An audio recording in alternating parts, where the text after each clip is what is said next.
Welcome to the Lovecars On The Grid podcast, your global motorsport roundup with me, Tiff, Needell and Paul Woodman.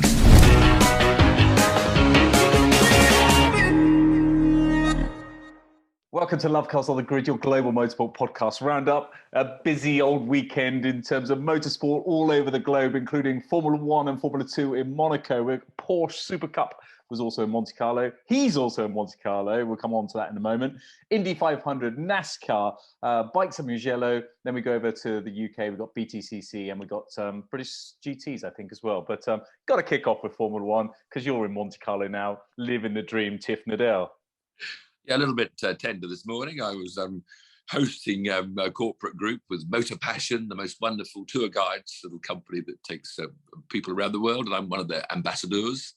So yeah, it was a different thing for me because I was on one of the boats, you know, and doing the corporate gig, and it's quite an occasion. I think a lot of the guests I was talking to, and I said, don't expect any overtaking, and I told them up front, and you know, they're all there for the occasion. And I think that's what Monaco is all about. I think for most people that visit, it might not be so good on the telly, but you can tell me what that was like. But it was rubbish on the telly. The only excitement was the rain and the fact that the FIA... I got soaked. Hold on a minute. I got soaked. The fact, at least I stayed dry, but the fact that the FIA didn't seem to know what was going on, that was the only excitement. Other than that, yeah, I didn't know all that bit, you know, because you know, you don't get much communication. You know, you go out to the boat from another harbour, so you get soaked on a little boat going out to a tiny boat to the huge waves. It's the water's all over the place, you know, because so many boats go backwards and forwards into the harbour, and then yeah, there's food and wine and gin. You can just see a little bit. We were right by the chicane. We actually had our boat at a very good position. If you see my tweet, there's a photo from where I could watch the race of the very tight, the Needell chicane after the tunnel, where there might be some overtaking. I'd had hopes and told my guests we might be seeing the overtaking here. But you know, first we're all out there waiting. We all got soaked once, then twice. We kept going in. I thought I should stay there as a true motor racing enthusiast. I couldn't retire to the bar as quick as some of the guests did. So we didn't really know what was going on half of this FIA with the starting lights. I just thought we didn't know what was going on. We were watching it live on TV with Sky Sports and everybody behind the scenes. It just seemed to be... Yeah, but I was just ordering another gin and tonic at that stage. I didn't understand what was going on. I didn't think there was any chance of a grid start anyway, because normally when you have a safety car start, they go round and round and then just release them. So that seemed quite normal to me. But apparently they didn't have a grid start because there was a power failure or something. Well, I think that everything seemed to be quite contentious. The FIA didn't seem to be briefing anybody or letting anybody know what was going on. So it all seemed to be quite contentious and people were scratching their heads. The commentary, the Sky Sports commentary, as always, was brilliant, but it was a case of we don't know what's going on. We haven't got a clue. It was a guessing game. Not to watch Grand Prix on television, just to be there with a gin and tonic in your hand seems to make it work much, much better. Yeah, and what about the actual race? You've got to feel sorry for Charles LeClerc, the local boy. Did everything right in qualifying. Literally on top. The last thing he wanted was rain on 2 o'clock on But Sunday. he looked great out front, you know the front four there, George Russell, Lando and George, our two British boys in the not such competitive cars, hanging on to the back of the big four. Yeah, I mean, it's just a spectacle. That's the only word I can say. You know, when you see them all going through the chicane in front of you, the noise and sound. I was watching, obviously, with my guest team. Someone's going to stop and go for the green. I was telling them all, watch the sidewalls of the tyres. You have to sort of educate people that don't know about motorsport. Watch the sidewalls, wait for someone to go green with the intermediate, which I think Gasly did first. He did. So, but the thing is, Gasly caught the pack up very quickly, and then of course he couldn't overtake. He did one overtake. I saw on television one brave overtake on the inside out of back. So I did see one overtake on the screen, little screen. See, that's the problem. Even though the inters or indeed as they went on to slicks were quicker at certain periods, that was the problem. If you're going to get into the pack, the teams were making the strategy. There's no point in going on to the faster tyre because you're going to go in the mid pack and you're going to slow down. But in terms of strategy, what an absolute balls up from Ferrari. Of course, you know, we didn't see the pit stops have a commentary. So, you know, I suddenly saw, you know, when Leclerc came back out again and hold on a minute, Perez is miles in front of Leclerc. You know, I thought, how on earth did that happen? You know, and obviously I've read the story since and bungled strategy and pit stops. And was it Sainz came out and got caught by, was it Schumacher? Someone held him up. That was his reason dropping. You know, the fact that you could lose a place, you know, by how you come out of the pit lane. And of course, the pit lane, I read all that about Ferrari protesting Max, and there seems to be a rather befuddled steward's explanation of why he wasn't penalised. And I'm glad he wasn't. I hate that 1 foot just slightly over a pit exit line. I think but rules are rules. No, it's irrelevant whether it's Max or Lewis. If it was Lewis, the Max fans are going crazy, vice versa. It's irrelevant who it is. But the fact a rule is a rule. Otherwise, where is the line? There has to be a. They should have ruled on it within the race. I mean, it was such an easy decision within a race. Look at it and make a decision. I'm glad they didn't do it retrospectively, because that's awful when you go back and say, actually, your trophy has got to be handed to. I think maybe if it was like a full wheel over the line, might be, but it's when just the edge of your tyre just goes over the line. It was quite a deliberate poke over the line. In my opinion, it was quite a deliberate poke over the line, forcing Charles to. Oh, was it? Oh, Charles was that close. He Charles had the run on him over the line, and so it was. But clearly, what we see on TV and the small bits of data we have, we can't make a full and final decision on that. We have to rely on the FIA, but sadly, we don't have much confidence in them because they just seem to balls everything up these days. I mean, one of the best things about Monaco, we know that they don't overtake the race, but it does show talent in the cockpit. And I think, you know, if you look at the grid, it sort of showed up the likes of Latifi and Zhao and Schumacher to some extent as well. You know, they're just not really quick enough, you know, compared to their teammates. And I think, you know, it really did show. Who else was out-qualified? Latifi, Zhao, Stroll, who was, you know, because Sebastian didn't got to the top 10, and so the gaps in qualifying always fascinate me in Monaco, because they do get wider, you know, than other circuits where the very good driver could be better, you know, closer to his teammates. So, and then of course Max, you know, not Max, Mick and Max. Mick had that massive shunt. I mean, whoa, that's 2 Hasses he's broken in half this year so far. I don't know what the cost of a Grand Prix car is nowadays, but that must be millions of pounds. Yeah. Well, Carlos and sadly, I don't think, you know, Mick's good enough. I think it's a bit of a shame, but I think so as well. I mean, sadly, you know, he's riding on the back of his father's legacy there in a lot of ways. But Ricardo, the other story of the weekend, of course, is Ricardo. You know, all the talk about, you know, contract. He could be taken out of his contract for next year, and he's having a miserable time because he had that big shunt in qualifying, or FP3 was it? Can't remember. The grid needs personalities like Daniel Ricciardo. However, it's time for Daniel Ricciardo to go, because he's lost what he had, and you can say that he hasn't gelled with the McLaren. He's not the right car for him, but he's had a good stint now, and get one of the young guys in. That's what. And Lewis was sad to watch. You know, he was dropping away from Alonso. You know, whereas, you know, George. I mean, George has got the young keenness to fight that car and get every ounce out of it and perform superbly. You know, and he managed to leapfrog Lando in the pits to get a very good 5th place. But Lewis, you know, he's just in the backpack and not very interested, I don't think. It's so frustrating for the drivers, because if you park it in the middle, it's so hard to get past in Monaco. I was there, I think it was 94 when the Senna Mansell. So Mansell had a puncture 14 laps ago. I wasn't doing corporal hospitality. I was up on the hill on the cheap seats. I was watching, and it was the only excitement really. For 14 laps, Mansell was trying his damnedest to get past past Senna, and he just couldn't do it. But well, it was the same, you know, but every lap, watching those 4 cars go through that Nouvelle chicane, you know, 20 yards or 50 yards away from us, you know, it was still exciting. It was a spectacle, you know. I kept on getting my guests, you know, go through the tunnel. They might go for a dive at our chicane. So I was hyping it up as much as possible, knowing full well inside that nobody was going to. I don't know the stats. I should know this to quote it, but tell us below if you do know. I don't think there's a single DRS overtake. I don't think. No, because that Sandovo, especially when it's greasy like that, because even when they're all clicked offline, would have been greasy. So but I mean, the only drama I saw a bit on the television, the slow-mo of Perez's front left tyre looked pretty knackered. But they're talking about that towards the end. They do that all the time. That's the only thing they got to talk about come the end of a Grand Prix. They do that all the time. Oh, the degradation on his tyre. Look, it's not even. I think that's just hype. There was drama, and I've just mentioned it very briefly. But Carlos also had a massive moment, and down by where you were actually coming onto the main straight. And he had a massive moment. He caught it, and that was almost the Mick Schumacher moment where he was very, very close to writing his car off. But unlucky for Charles, great for Carlos. What was the feeling down in Monte Carlo about Chico winning?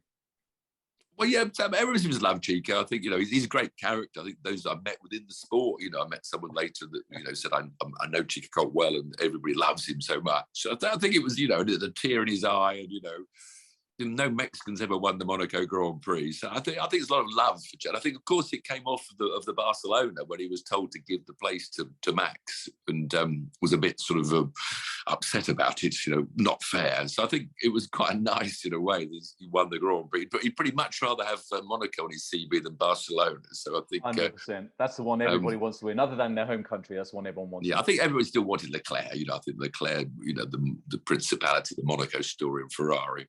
But Perez was probably the second best choice. So last point on Monaco, if Max was in second, would Chico have had to concede to win? Well, to be honest, earlier on, the two Ferraris were pulling away from Perez. And I was expecting them to switch Max with Perez earlier on, and it didn't happen. And of course, if they'd done that, Max would have won the Grand Prix. And maybe Red Bull are ruining the fact that they didn't switch them earlier on. But, then people shout team orders, you mustn't have them. But, team orders to me, you're paying two drivers millions of pounds a year. And they do what you tell them to do for the good of the team. So I agree with you, however frustrating it is. And in fact, I have got a final point, and it is about team orders. How many times is Christian Horner on Sky Sports? Is he paid by Sky Sports? Because no other team principal does it now. Maybe that's why I enjoyed the Grand Prix so much. I didn't have to see Christian Horner talking on the pit wall. It's unbelievable. Is it? No, genuinely, it's a genuine question. Is he paid by Sky Sports to do a certain amount of contracted minutes in a race? Because it's quite incredible now, and he's the only one that does it. I don't know whether it's he likes being on TV or whether I'm sure he does. Because he's English speaking, first language. I know they all speak English, but first language English. But anyway, we had a chance for a British win in the Supercup, the Porsche Supercup. We got Harry King. P2, he qualified second. He was thousandths of a second off pole. I'm not sure what happened. Apparently, the results, he was fifth, and there was he dropped some penalty places. He finished second, and he got a 3-place penalty, I believe. Yeah. So I'm not really sure. He doesn't give and take, Harry. He goes for gaps that aren't there with other drivers. He's quite a young talent, and hopefully we'll see him driving a Porsche at Le Mans in 5 or 8 years' time. Yeah, good stuff. There's also F2 at Monaco as well. Yeah, Drugovic won. I forget who won the reverse grid race because it annoys me because it's just he who qualifies 10th is. Oh no, that was a bit sad because the British guy he had the pole and he wrote the car off. In qualifying, they rebuilt the car massively overnight, and then he stalled from his pole position in the. Oh, come on, names, come on, results, come on. Tiff's brain's gone completely.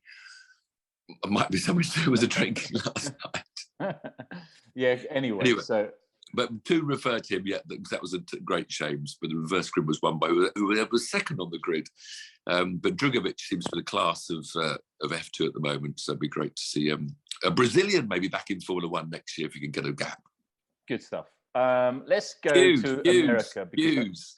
His name's come Hughes. Well done. I was just Googling it actually. But that saves me a job. So we go to America, and it was, of course, the Indy500, the biggest race in the world, probably the most spectators, I would say. I think so, yeah. I mean, and a win for Marcus Ericsson, the Swede. He wore a Ronnie Peterson tribute helmet as well, which was great.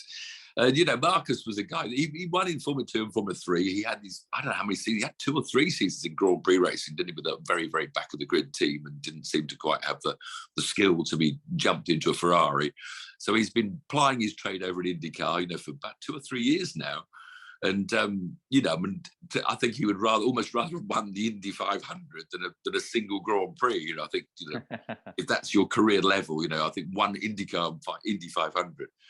It sounded like an amazing race. I mean, there were crashes galore and the lights. I read the report on what you had. Romain Grosjean crashed. Callum Ilott, the British guy, with a big shunt. So Rinus VK, the young Dutch kid, the sort of the Max Verstappen of America.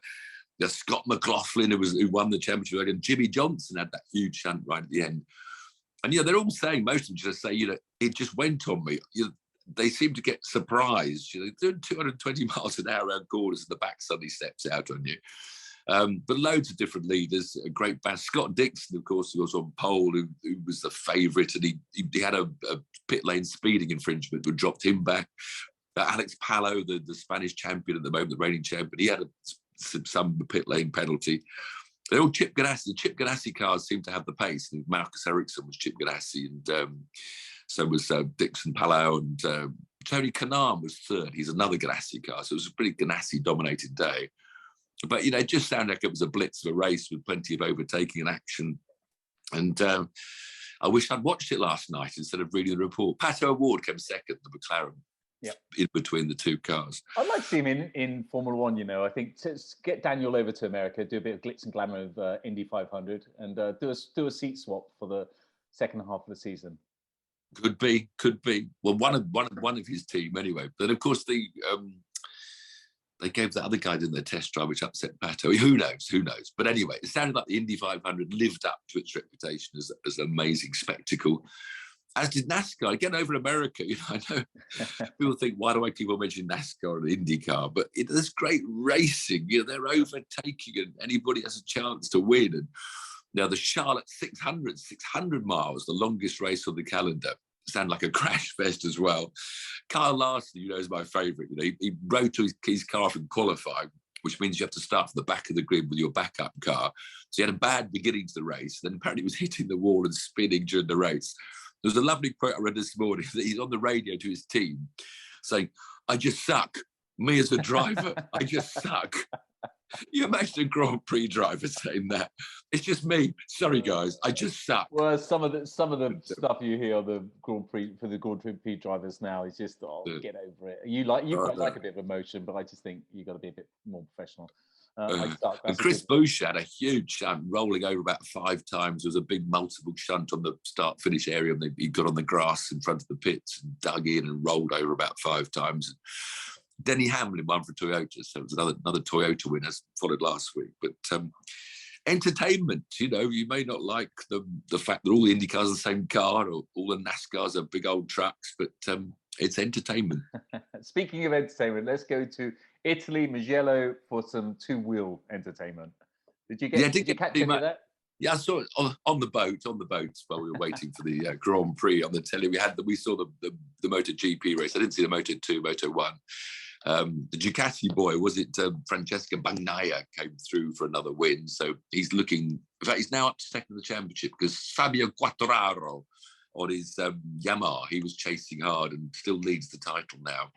So it's close as when lots of different winners. So Moto GP was good. Oh, Moto 2, our young boy finally, Pedro Costa, the Formula 3, Moto 3 runaway winner last year, had a win. So he's finally got on the podium. He's got his act going a bit later in the season. We all thought he would be a Moto 2 winner from the word go, but it's taken him his while. But he had his first win. Jake Dixon had a finish finally after lots of falls and problems. It's only 6th, not where he hoped to be. Sam Lowe's didn't finish. I don't know what happened to him. Moto 3, no joy for the Brits either. Joshua Watley was our quickest, 21st. But John McPhee and Scott Ogden, who's this talented young kid we hope to see up front, both didn't finish for reasons I don't know. But Mugello motorbikes, apparently the Moto 3 was one of these classic, 11 kids had a chance to win on the last lap, and they were banging elbows and pushing and shoving. So great racing, great entertainment for the motorbike boys. And entertainment back at home, BTCC. Your home circuit. You've probably done more laps. Done more laps on that circuit than anyone else. How many do you reckon you've done? I don't know. Why haven't they named a corner after you? Please don't ever name a straight after Tiff Needell, anyone that's I've done 7,000 of those passenger rides I did with a BMW. You too can sit beside me at thruxtonracing.co.uk. And I've now done 7,000 of those rides. So that's 21,000 laps in a BMW M3 stroke M4. But if anyone does it names as part of a track after you, don't ever do it as straight, because you're not a straight man, you're a corner man. But it wasn't a BMW track so much. Josh Cook in his Honda dominated the first 2 races from pole.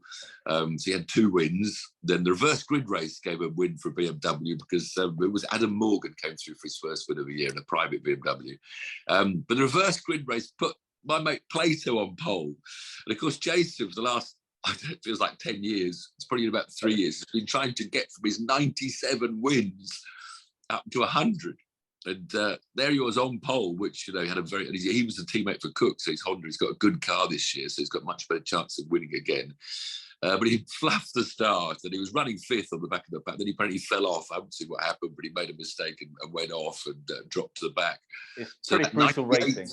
98th win was in his grasp for a while. I'm sorry to say, he's not. It's highly unlikely. He's so competitive now. He's had an amazing career to get to 27. It's just phenomenal. Well, he said it's his last now, so he's got to do it this year or never, because he says he's pulling out this year. But I mean, I'm sure that I didn't see any results of all the Ginetto Juniors round Thruxton, the Formula 4 boys, and the Porsches. And well, I think that's the thing with any race. It's like a boxing match. You have your main title fight, but then you have all your undercards as well. There's so much racing going on. It's ram-packed these sort of events. Well, that's what you don't get at Grand Prix racing. You know, I remember in the 60s and 70s with my dad, you know, once I got out of the car in the traffic jam for the Silverstone to run into the circuit to catch the Formula 3 race. But we used to have like 10 races. I might be exaggerating through rose-tinted glasses, but a Grand Prix day, you'd have touring cars, sports cars, Formula 3s. You know, there's been races all day long. And now with the way they run, you know, this razzmatazz and everything, you know, the poor old the Formula Regional Renault, wasn't Formula 3 in Monaco. And they raced at 7:30 in the morning. You know, then the Formula 2s at 11 o'clock. And then I think the Supercup Porsches about midnight. They're so worried, these big events are so worried about ruining the Armaco or the barriers or whatever, they don't dare risk it. But so when you go to little regional events or big regional events like Thruxton, there's always stuff going on as well. So speaking of other stuff in the UK, British GTs, I didn't catch any of that at all, Tiff. Yeah, no, I just saw the result. It wasn't a Lamborghini win for Barwell Motorsport. They had a bad weekend, but congratulations. Well, it was Morgan Tilbrook and Marcus Clutton, and then McLaren. McLaren's don't often win GT3. It's usually Mercedes, Lamborghinis, Ashton. So looks like a good win up at Donington for the McLaren boys. So good for them. Very good. But, yeah, lots of entertainment. And I'm glad I was in Monaco then on a boat and watching it on telly back home. Well, look, we all know what Monaco is. It is a procession. If you're in front, you unless your strategy messes up like Charles, then you've won. But there wasn't that much. There wasn't that much excitement other than wondering what on earth the FIA are doing a couple of times. But it's the razzmatazz of Monte Carlo. Never a lot of talk. I don't know what the commentators talking about. You know, talk about making it only every 2 years at Monaco. There's a lot of that going on. I don't know any more update on that from the telly commentators. No, I think that would be a shame personally, because it is about qualifying, and Monaco is more about the whole event and the occasion. I think, and with their 100th year coming up in a few years, 129, 1929, yeah. So I think it'd be a shame to drop it every 2 years. I don't enjoy Monaco as a race.